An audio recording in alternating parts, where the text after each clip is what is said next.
నమస్తే. నేను మీ జర్నలిస్ట్ వసంత. ఒంగోలు రాజకీయాల్లో పెను తుఫాను.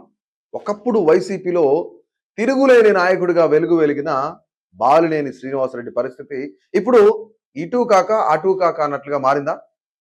వైసీపీలో తలుపులు మూసుకుపోయాయి. జనసేనలో అవమానాలు ఎదురవుతున్నాయి. ఈ తరుణంలో బాలినేని చేసిన ఒకే ఒక్క ట్వీట్ ఇప్పుడు ఏపీ రాజకీయాల్లో హాట్ టాపిక్గా మారిపోయింది. అసలేంటి ఆ ట్వీట్? ఎందుకు ఆ ట్వీట్ చేశారు?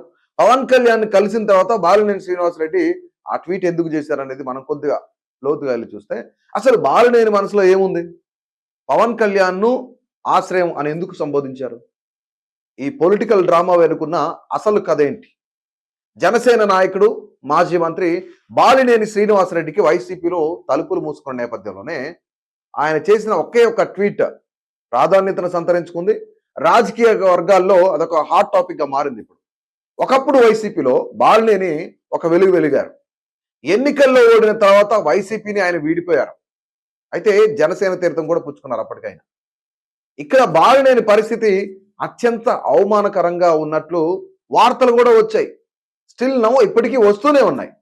ఈ నేపథ్యంలో బాలినేని ఒక ట్వీట్, అదేంటంటే పవన్ కళ్యాణ్ అనే వ్యక్తి ఆయన మాకు ఒక నాయకుడు మాత్రమే కాదు, నమ్మకం, ఆదరణ, ఆశ్రయం.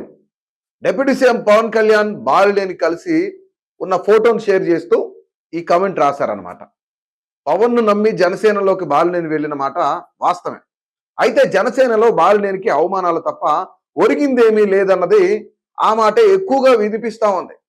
దానికి ఎన్నో ఉదాహరణలు కూడా చెప్పొచ్చు.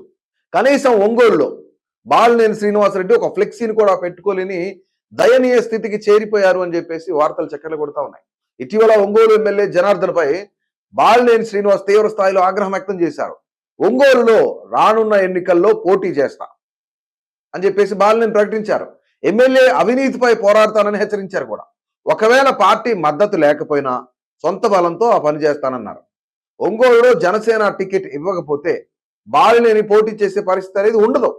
మరోవైపు వైసీపీలో చుండూరు రవి ఎవరైతున్నారో ఆయనకి టికెట్ ఖరారు చేస్తూ జగన్ కొన్ని కీలక వ్యాఖ్యలు కూడా చేశారు.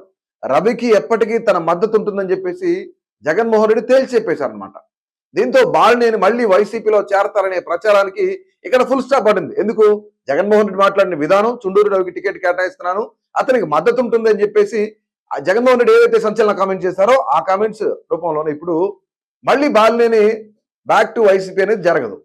ఒకవేళ వైసీపీలో చేరినా రవికి మద్దతుగా ఉండాల్సిన పరిస్థితే తప్ప ఆయన మళ్ళీ టికెట్ వచ్చే పరిస్థితి ఉంటుందా ఉండదా అనేది జగన్మోహన్ రెడ్డి ఇష్టం. అది బాలినేని శ్రీనివాసరెడ్డి అదృష్టం అనుకోవచ్చు. ఇక ఒంగోలులో వైసీపీ అభ్యర్థిని అనధికారికంగా ఖరారు చేస్తూ జగన్ చేసిన కీలక ప్రకటన ఏదైతుందో దానికి ప్రతిస్పందనగానే బాలినేని ట్వీట్ ని చూడొచ్చు అనేది అంటున్నారు అందరూ కూడా. అయితే ప్రస్తుతానికి జనసేనలో ఆశ్రయం వరకు ఓకే, కానీ బాలినేని చెప్పిన ఆదరణకు అర్థం ఒంగోలు టికెట్ ఇస్తాననే భరోసా ఇచ్చినప్పుడే అని చెప్పేసి చాలా మంది విశ్లేషకులు కానీ రాజకీయ పండితులు కానీ వాళ్ళ యొక్క అభిప్రాయాలు వ్యక్తం చేస్తున్నారు. కనీసం ఆ భరోసా పవన్ నుంచి లభించిందా లేదా అనే ప్రశ్న నెటిజన్లే కాదు సామాన్య ప్రజలందరూ కూడా వాళ్ళ దగ్గర నుంచి వస్తున్న ఇది ఒక పెద్ద ప్రశ్న. నిజంగానే పవన్ కళ్యాణ్ బాలినేని శ్రీనివాసరెడ్డికి ఏమి హామీ ఇచ్చారు అనేది ఒక పెద్ద ప్రశ్న. ఒంగోలు వైసీపీలోకి తన ప్రవేశానికి పూర్తి స్థాయిలో అడ్డంకులు ఎదురు కావడంతో బాలినేని మనస్తాపం చెందినట్టు కనిపిస్తుంది. అయితే రాజకీయాల్లో హత్యలు ఉండవు, ఆత్మహత్యలే ఉంటాయనే మాటకు బాలినేని ఉదంతం కూడా ఒక ఉదాహరణ చెప్పుకోవచ్చు. ఒంగోలు రాజకీయాల్లో బాలినేని ప్రస్థానం ఒక వెలుగి ఇప్పుడు అనిశ్చితిలో పడటం అనేది జిల్లా రాజకీయాల్లో ఒక పెద్ద మార్పుగా భావించవచ్చు.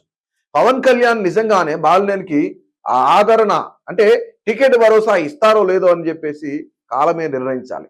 ఇది నువ్వు నిర్ణయించినా నేను నిర్ణయించినా ఇంకొకళ్ళు అన్నా సరే జరిగే పని కాదు. కాబట్టి అది కాలమే నిర్ణయించాలి. బాలినేనికి ఒంగోలు టికెట్ అంటే జనసేన తరఫున టికెట్ వస్తుందా రాదా అనేది పవన్ కళ్యాణ్ చూడాలి ఇక.